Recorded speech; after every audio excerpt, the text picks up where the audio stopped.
பெருந்தோட்ட பாடசாலைகளுக்காக கடந்த காலங்களில் 2550 மில்லியன் ஒதுக்கப்பட்டிருந்தது. அதிலே 250 மில்லியன் தேர்ந்தெடுக்கப்பட்ட பாடசாலைகளுக்கு கொடுக்கப்பட்டிருக்கின்றது. அதிலே 25 பாடசாலைகள்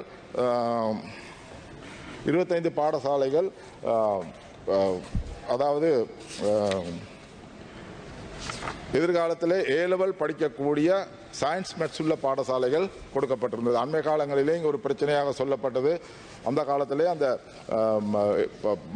மலையக மாணவர்களுக்கு ஏ-லெவல் படிக்க வசதி இல்லை என்று காரணமாகத்தான் இந்த 25 பாடசாலைகள் அபிவிருத்தி செய்யப்பட்டது. இந்த அபிவிருத்தி செய்யப்பட்ட பாடசாலைகளை நான் உங்களுக்கு லிஸ்ட் தரேன்.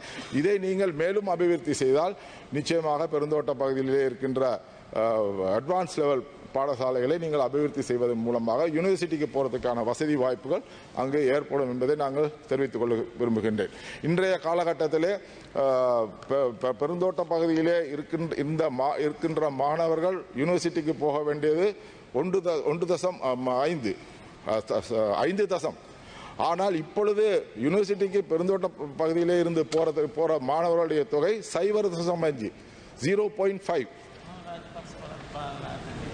அதனால இந்த மாணவர்களுடைய எண்ணிக்கையை அதிகரிப்பதற்கான நடவடிக்கை எடுக்க வேண்டும். அதை எடுக்க வேண்டுமானால் அட்வான்ஸ் லெவலில் பெர்ஃபார்மன்ஸ் காட்டணும். அட்வான்ஸ் லெவலில் பெர்ஃபார்மன்ஸ் காட்டுறதுனா உங்களுடைய ஆசிரியர்களுடைய அதாவது கிராஜுவேட் டீச்சர்ஸ் தொகையை அதிகரிக்க வேண்டும்.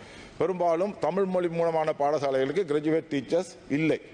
ஆகவே இதை நாங்கள் வடக்கிலோ கிழக்கிலோ கடந்த காலத்தில் நான் அமைச்சராகும் பொழுது இந்தியாவிலிருந்து கொண்டு வரணும்னு நினைச்சேன்.